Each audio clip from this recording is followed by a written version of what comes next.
My name is Father Max Biltz. I'm the priest of the Diocese of Wichita, and one of my passions is history, and especially church history, so I'm glad to share that with you. Today we are discussing the DDK. So, the DDK and its historical context. So first of all, what is the DDK? Well, DDK is Greek for the teaching. The title, the full title is something like the teaching of the apostles. It is, what it is it's an ancient manual on what to teach people as they're coming into the church. Now, this is at this time in church history, I would say a large portion of the new members of the church are not biological. Today, biological growth is the norm. Babies being born to Catholics. That is how the church grows mostly today.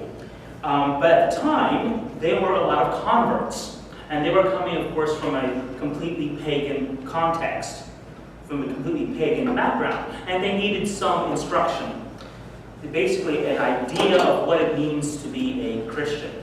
So, what we have then is this manual, which was to help the church leadership in instructing new people in the faith. In a certain way, you could read, if someone was interested in becoming a Christian, you could read them this document and say, okay, this is what we're about, this is what we believe. Do you want to become a Christian? And if you do decide to become a Christian, this is the way you will be asked to live. So it's an instruction manual. It's not a letter. It's not a history. It's a manual for catechesis. It's like we still have them today. The Office for Catechesis puts out regularly documents saying this is the best way to teach people who want to become Catholic. Now, what is the dating and the authorship of the DDK? Well, most scholars put the DDK between 50 AD and 150 AD. I tend to prefer sometime after 70 AD about, and I'll give reasons as to why about that.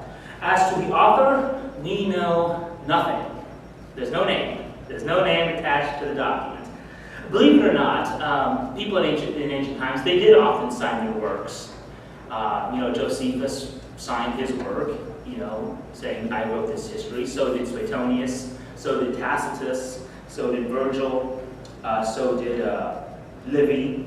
But not every document that comes from the ancient world has an author's name attached to it. So we don't know who wrote it, except probably that it was a man. The reason that's the case is because typically women were not educated at that time. Now that sounds foreign to us today, but that's just the way things were back then. So at the time, you educated your sons, you did not educate your daughters. So women did not know how to read and write typically. That's just the way things were. So it was some man who was a Christian, who lived in the late 1st century AD, who put this together. Now there is some dispute. For example, Quaston. I was reading Quaston. Quaston is a very good scholar, by the way, but I disagree with him on this. Quaston says, well, obviously the DDK was written by several people and different sections, and then somebody came along and just sewed them all together at a later date. Now, I take issue with that, and the reason I take issue with that is because that's what all scholars say about every ancient document. It's like a sport for them. It's like, once beginning in the 19th century, it just became an obsession with scholars. Every single ancient document had to be torn to pieces, and everyone was saying all the time, "Oh, this wasn't written by one person. This was written by 45 different people at span of 600 years, and then it was finally brought together by one person. The fact that they say it so often about everything makes me suspicious about that. There's a principle in science which is that the simplest explanation is usually the correct explanation. And so if you apply that to ancient texts, if you have a unified text, the simplest explanation is that one person wrote it. Now, once you start introducing multiple authors, then it becomes more complex. So, in my opinion, scholars should approach documents by saying, okay, we're going to assume it's one author unless we have very good reasons for believing that it's several authors. And I always know what my critics would say. The critics would say, well, it's because of variations in style and rhythm and all that. Well, the problem with that is we all change our rhythm and our style all the time. You know, if you're speaking in the morning to first graders, you talk one way. And then in the afternoon, you're talking to adults, you talk a very different way. And people do that in their writing too. For example, if you read Winston Churchill, read all of his books, he wrote a lot of books, you will notice that there are differences in style, there are differences in tone, there are differences in flow. But we know that only one person wrote all of his works. It was Churchill. So I tend to believe that one person wrote the DDK. After all, it's only 5 pages. It wouldn't be all that hard for someone to write the project, actually. It takes about 45 minutes to read the whole thing. So, no, I disagree with Quaston, who is a good scholar, by the way. But I disagree with him. Why is the DDK important? Well, it's important because it is the earliest church document that we have outside of the Bible.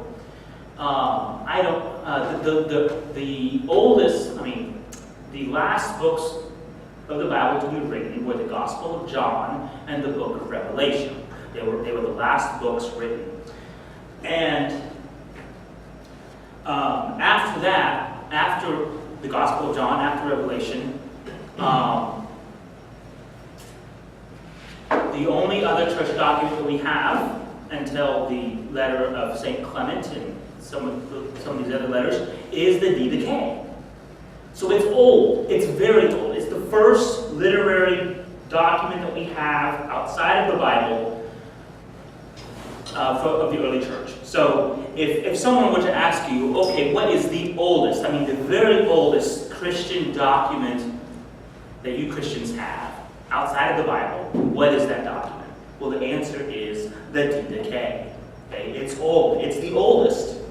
That's why it's important. Now, it's quite a story as to how we have it. We have the whole thing now, but that wasn't always the case. We knew it existed because it was always being quoted by various authors in certain sections, and it was talked about. So Eusebius talked about it, the Shepherd of Hermas talks about it, different people talk about it, they quoted it, but for a long time we didn't have the whole thing. We just had these little bits and pieces. So we knew it existed. We knew the early church revered it. We knew that some people considered it to be sacred scripture, but we didn't have the whole thing until 1873. And what happened was there was an Orthodox bishop. His name was Philotheos Berenios, and he was in Istanbul,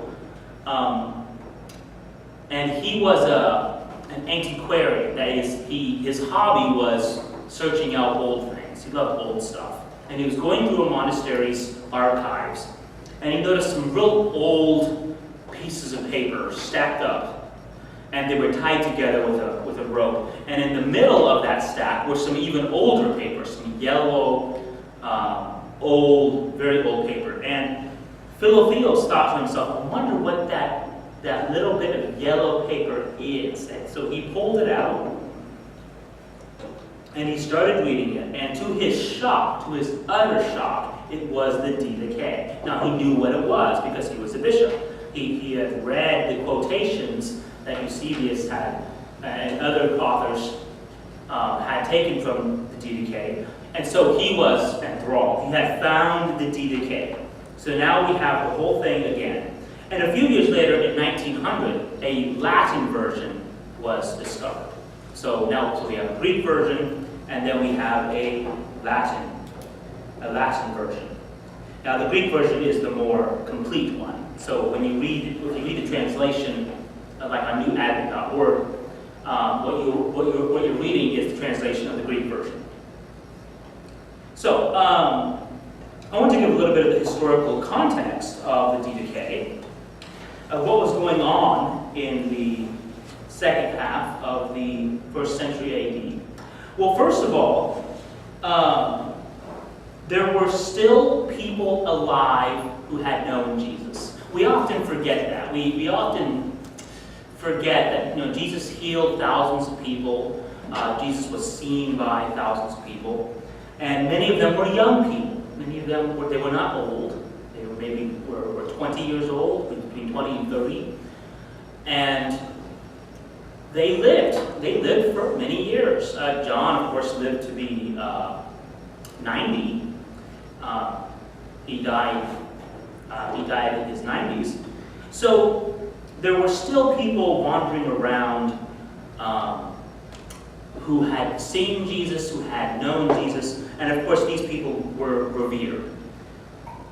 So it's important to keep that in mind. And also the most important person who had known Jesus who was still alive was the Apostle John. John was a young man, probably around 15, when he was called to follow Christ. And he lived into his 90s. He died on the island of Patmos. And the last thing he did in his life was he wrote the Gospel of John and the book of Revelation. So John was still alive too, at least until around 90 AD. There were two major events which shaped the early church. And the first one was the persecution of Nero. Now, Nero, of course, was emperor. He started off as a good emperor, and then he went insane. He just went nuts. He basically became something of a serial killer. Now, they didn't have that word back then, but that's basically what it was. He was just nuts. He killed lots of people. But when Rome burnt down, he decided to blame the Christians.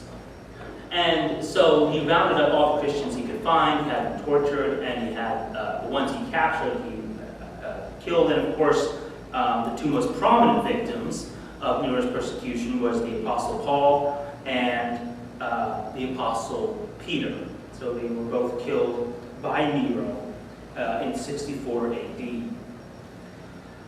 So that was the first major event of the second half of the 1st century AD. The second major event was the destruction of Jerusalem.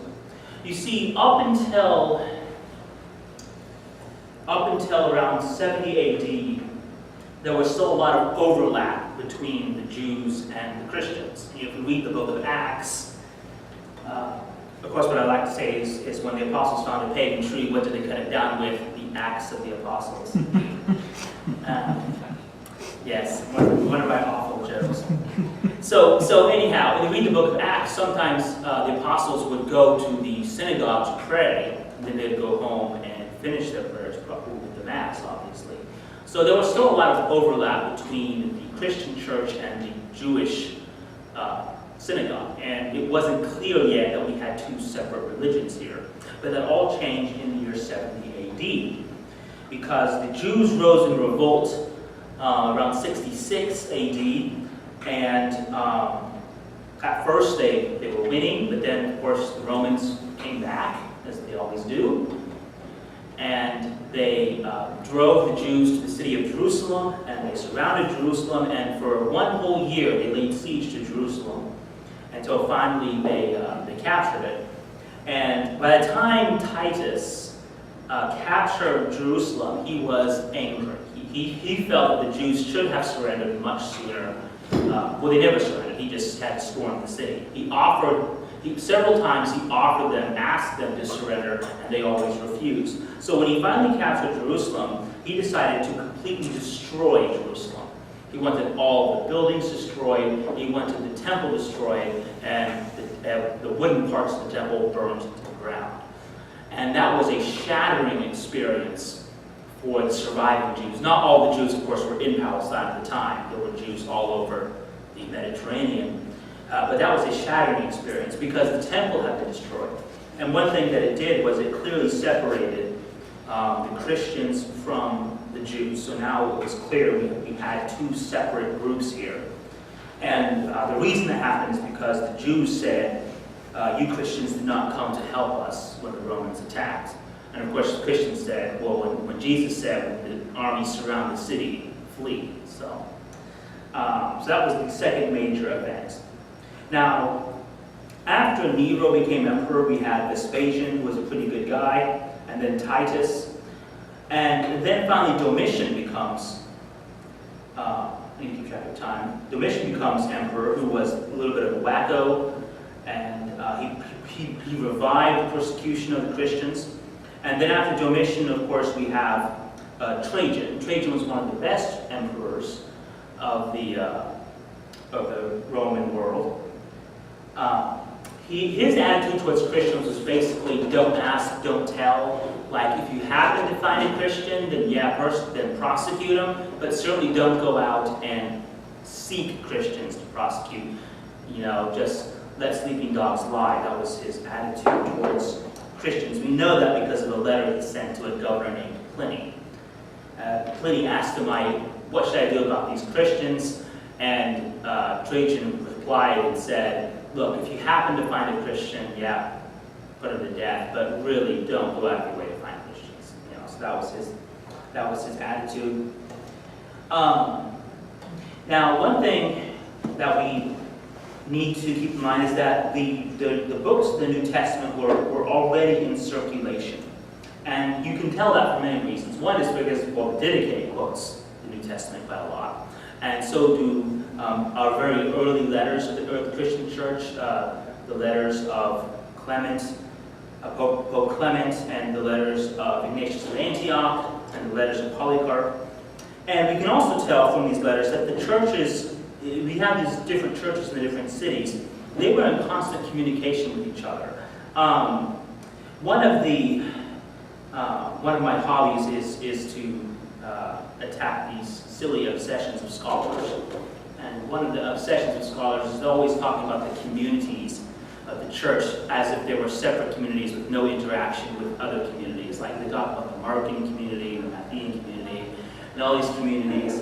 And it's as if they were completely isolated from each other. Well, that's not the way it was. Like if you read the letters of St. Paul's writing letters to all the different churches that he founded.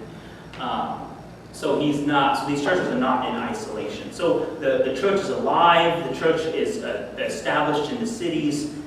We have bishops, we have deacons, we have priests.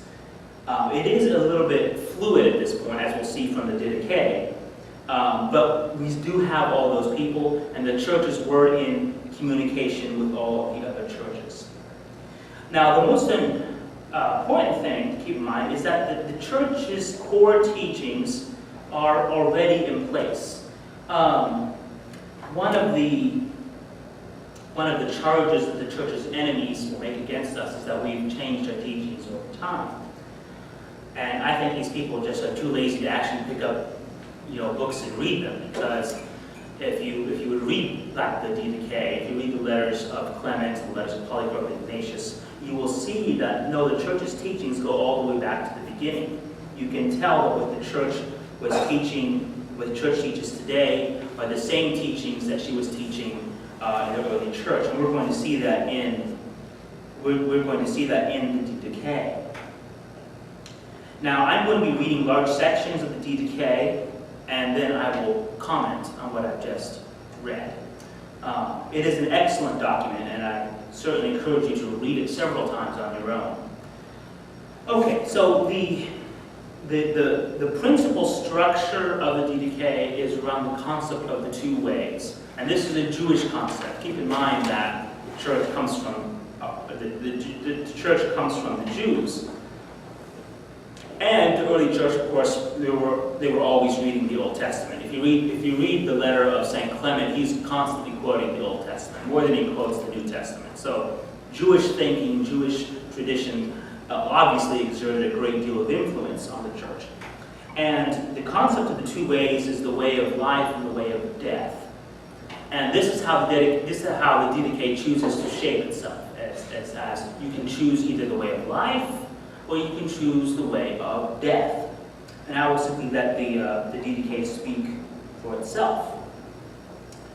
There are two ways, one of life and one of death, but a great difference between the two ways.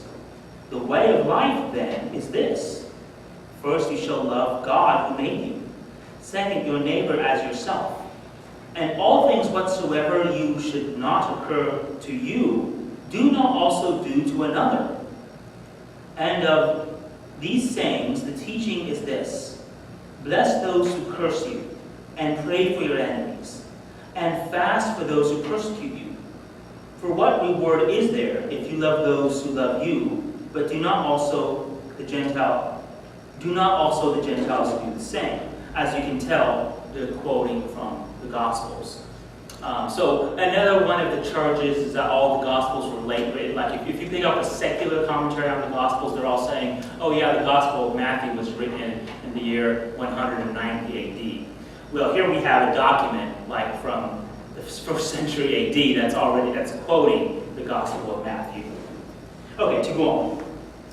But love those who hate you, and you shall not have an enemy. Abstain from fleshly and worldly lusts. If someone gives you a blow on your right cheek, turn to him the other also, and you shall be perfect.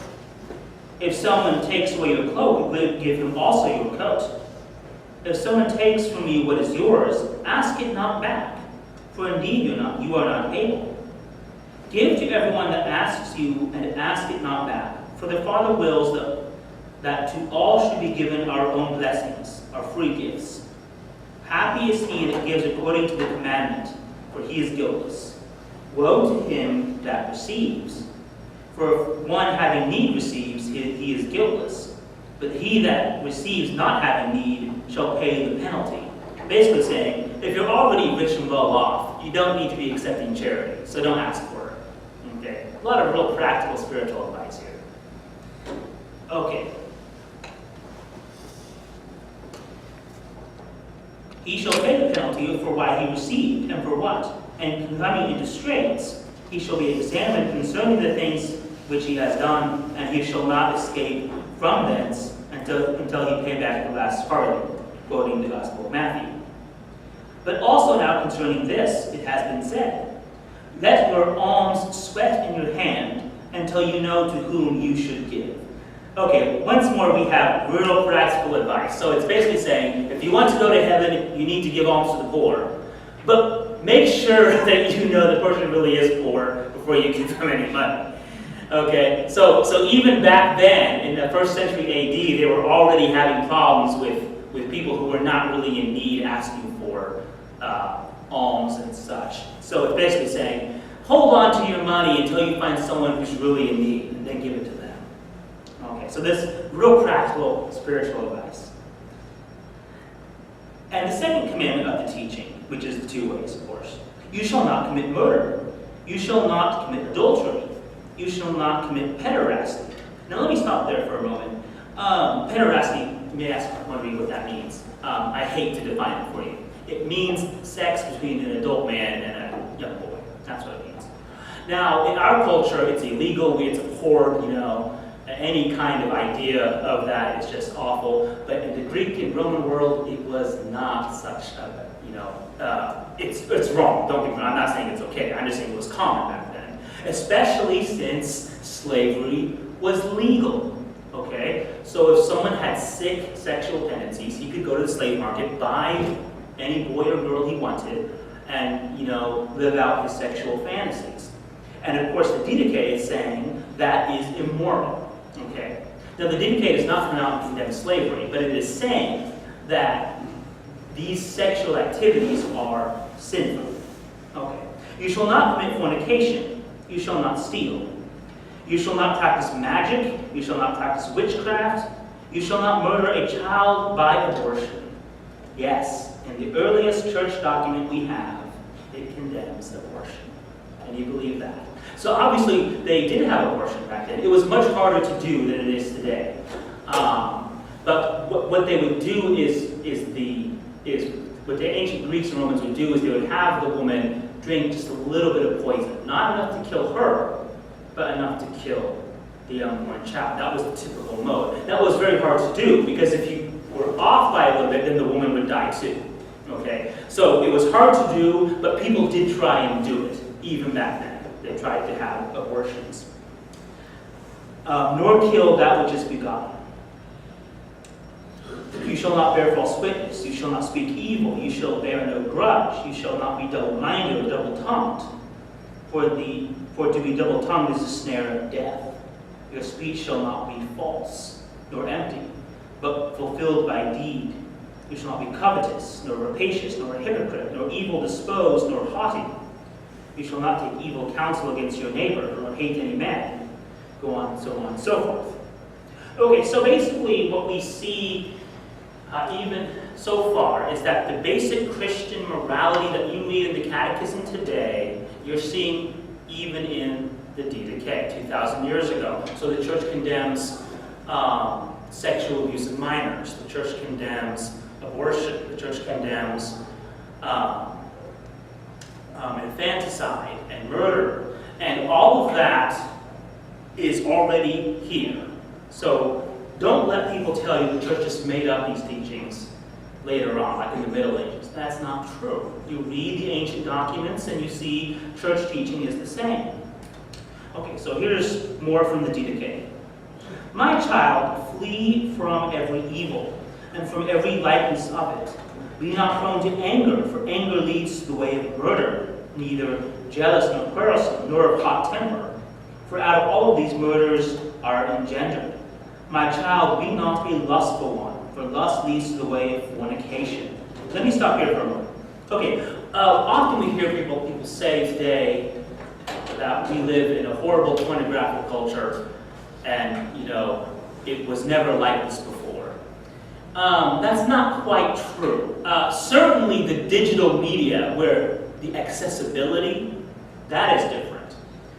But back then, they had a real problem with pornography too, except more of it was in the way of prostitution, in plays, dirty plays. They had plays back then, just like we have today. They had dirty plays. And of course, there was the slave market, a young man with money could always go to the slave market and buy a young girl as a slave, and you know what happened. Okay, so they did have problems with lust even back then.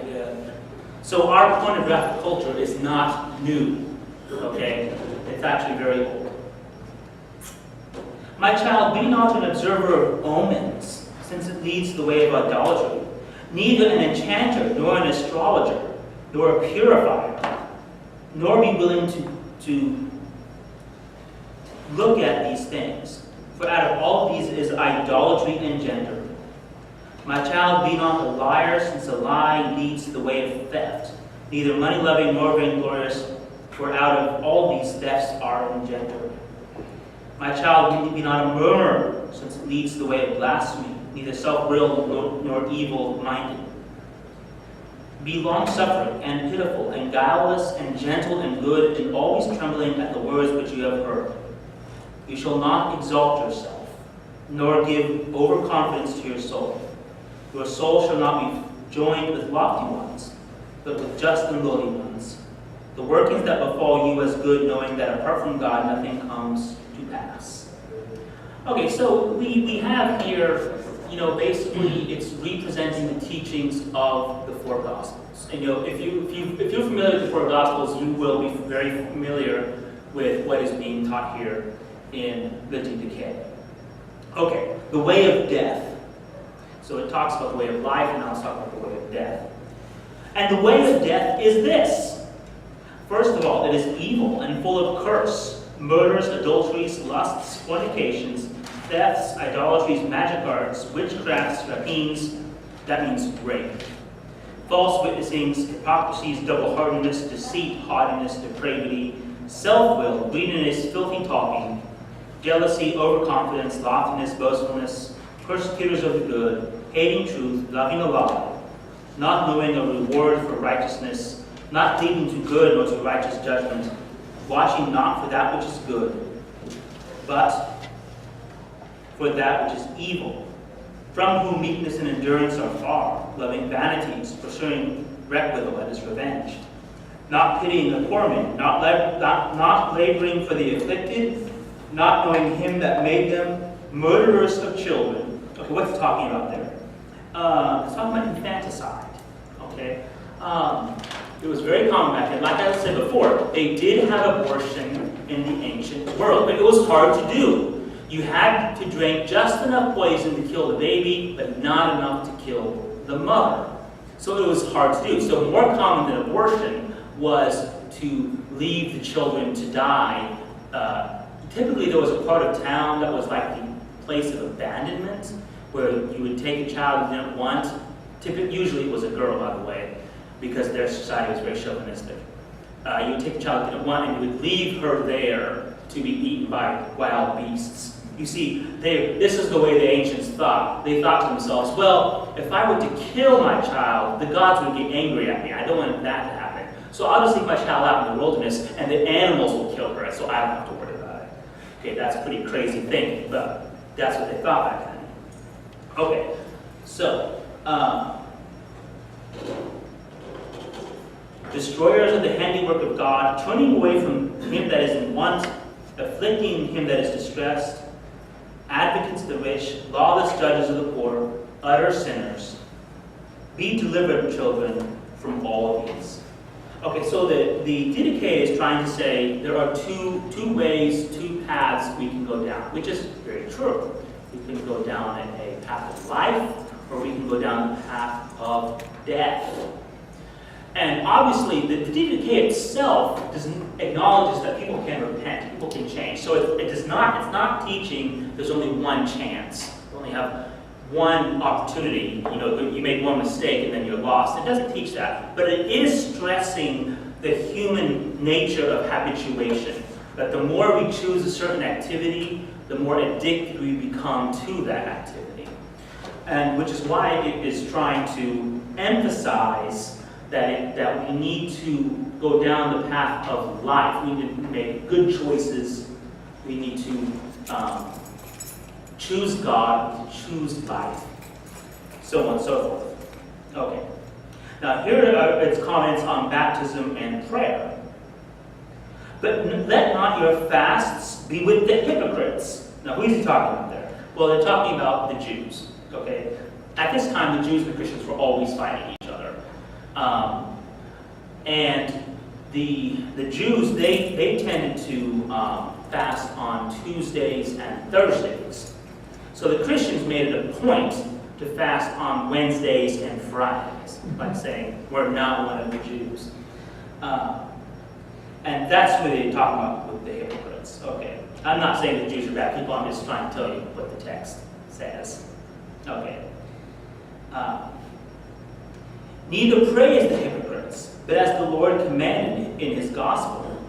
Okay, once again, we see that the gospels are ancient. Okay, here's an ancient document already quoting the gospels. They weren't written 200 years after Jesus died, like so many scholars like to say. Okay, our Father who art in heaven, hallowed be your name. Your kingdom come, your will be done, as in heaven, so on earth. Give us today our daily needful bread. Forgive us our debt, as we also forgive our debtors. And bring us not into temptation, but deliver us from the evil one, or evil. For yours is the power and the glory forever. Thrice, that is 3 times, in the day, thus pray. Okay, so already the Our Father is part of the Christian prayer. Okay, so the Our Father was not a late invention. It was an ancient document. It was ancient prayer given to us by Jesus himself. Now, where am I? Okay. Now, concerning the Thanksgiving, that is the Eucharist, that's what Thanksgiving means in Greek. Eucharistia, Thanksgiving. Thus give thanks. First, concerning the cup, we thank you, our Father, for the holy vine of David, your servant, which you have made known to us through Jesus, your servant. To you be the glory forever. And concerning the broken bread, we thank you, our Father, for the life and knowledge which you have made known to us through Jesus, your servant. To you be the glory forever. even as this broken bread was scattered over the hills and was gathered together and became one. So let your church be gathered together from the ends of the earth into your kingdom. For yours is the glory and the power through Jesus Christ forever. Okay, what is this? This is a Eucharistic prayer. Okay?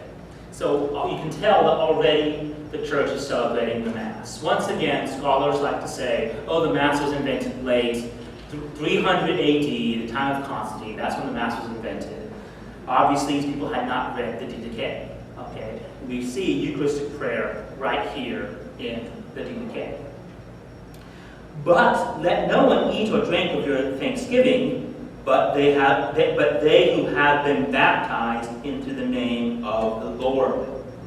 Obviously, just like the church teaches today, if you're not baptized, you can't receive communion. All right? You have to be part of the church before you can receive communion.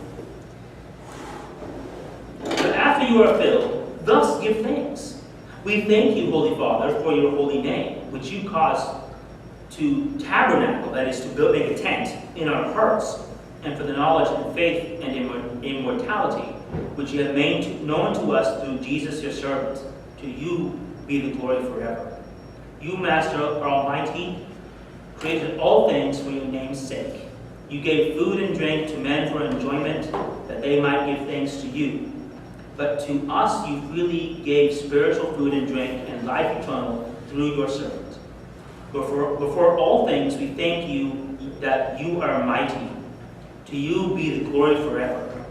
Remember, Lord, your church to deliver it from all evil and to make it perfect in your love, and gather it from the four winds, sanctified for your kingdom, which you have prepared for us. For yours is the power and the glory forever. Okay. So as you can see, this is a Eucharistic prayer. It's part of the prayer that you say after the reception of Holy Communion. So as you can see, the Mass is the structure of the Mass is already coming together. The prayers of the Mass are already being formulated. Now, they're not yet set in the sense that, today it's written out for the priest, and he can only say that. He can't make up whatever he wants to say. At this point, it's not quite there yet. The Pope had not yet demanded that you only say this prayer and you only say it this way, but that was going to come. Okay, but we're certainly moving in that direction. Okay, if anyone that is holy, let him come. If anyone is not so, let him repent. Basically, don't receive communion in a state of mortal sin, like St. Paul said. So, what we have the church, what St. Paul said, what the church has always taught, they're saying right here now. Okay. Okay, so now, let's see here. I gotta start wrapping things up. Okay, so now this is its comments on the teachers, apostles, and prophets, and the false prophets. See that no one causes you to err from this way of the teaching, since apart from God it teaches you.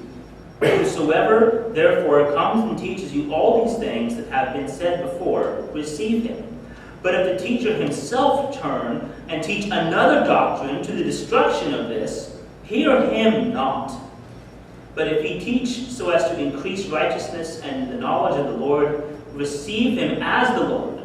But concerning the apostles and prophets, according to the decree of the gospel, thus do.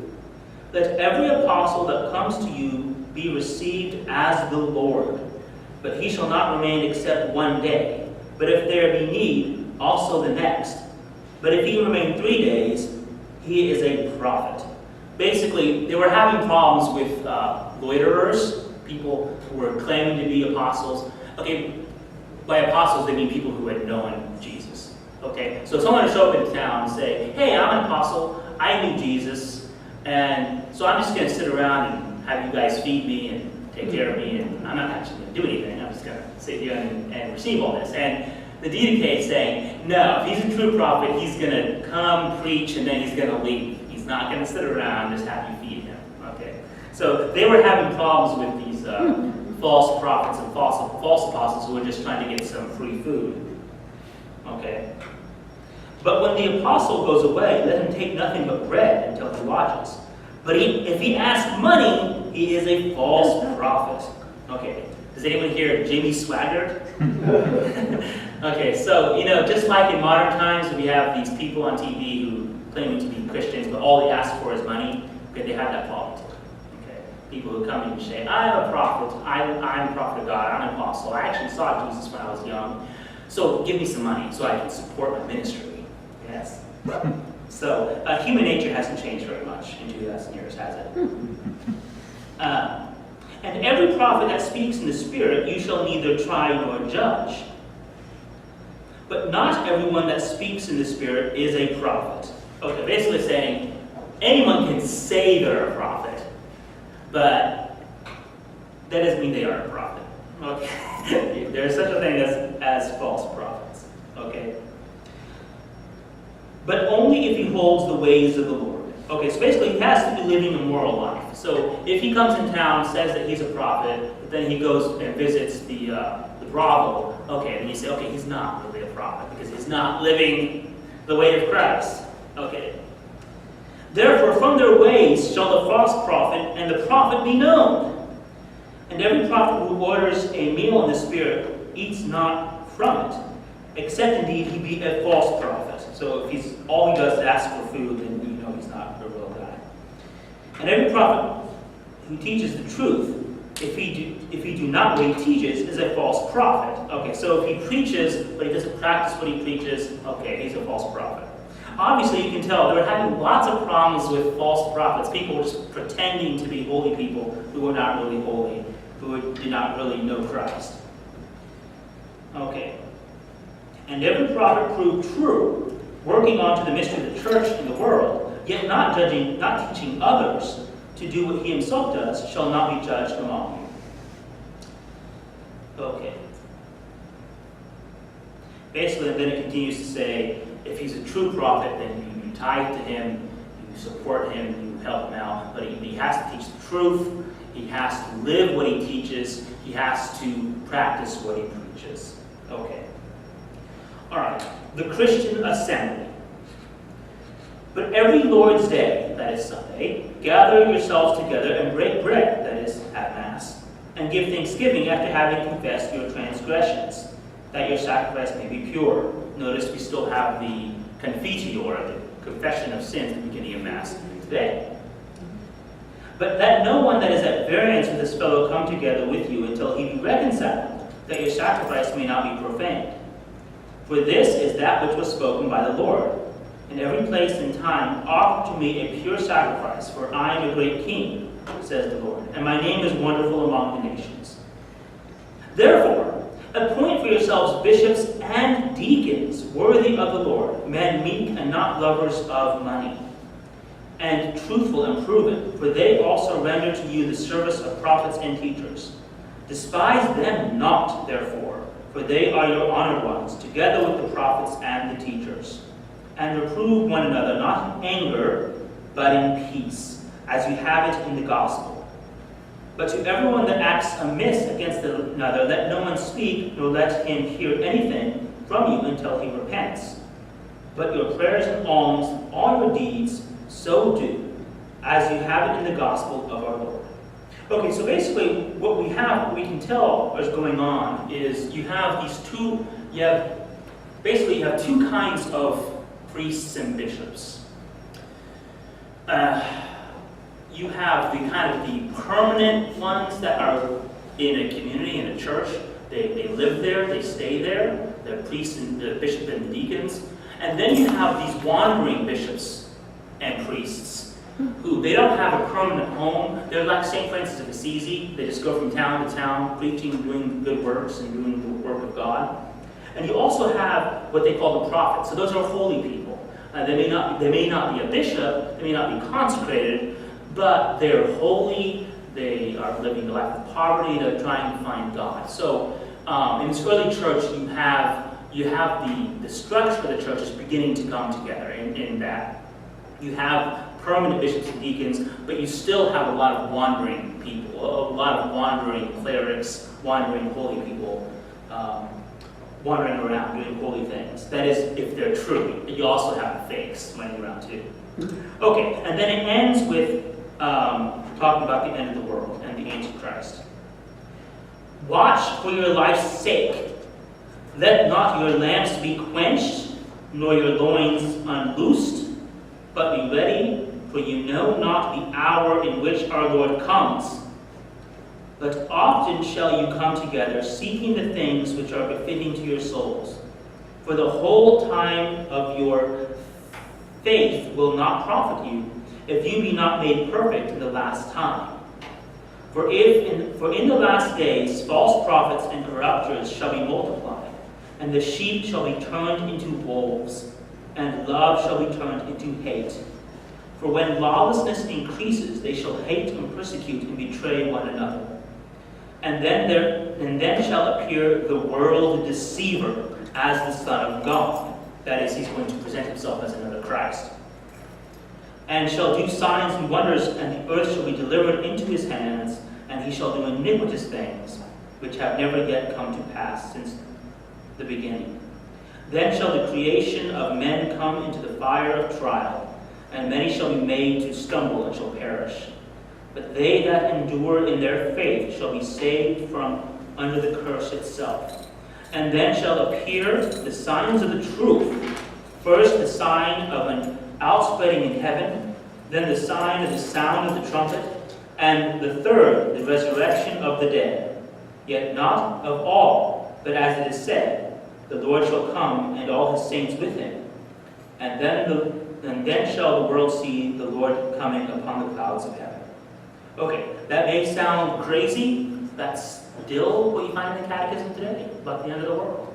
The church still teaches there will come an Antichrist, there will come a world deceiver who will present himself as a false prophet, as a second Christ, and who will deceive many. So what the church teaches today about the end of the world was being taught back then in the Didache.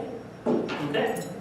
So the main point I'm trying to drive home with the Didache is that church teaching has not changed. What the church teaches today, the church was teaching way back then in the 1st century AD. Okay? So some author put together a catechetical manual for the instruction of new Christians.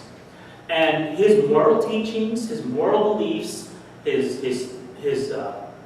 beliefs about the end of the world, his beliefs about the Eucharist and the Mass, so many different things that we teach today were taught back then. You know, we see references to baptism, to the fact that you have to be baptized to receive the Eucharist, to the idea that those in mortal sin should not receive the Eucharist until they repent, the fact that abortion is an offense against God, the fact that the sexual abuse of minors is an offense against God. The whole existence of bishops and deacons and priests and those who preach the Word of God, what the church teaches now was being taught then, 2,000 years ago. So don't let anyone deceive you by saying all church teaching was late, all church teaching was made up later, you know, the church just made up teachings in the Middle Ages. That's not true.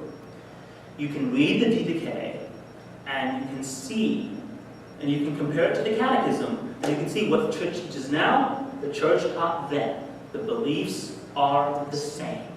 And that is the main point of my lecture. Do you have any questions?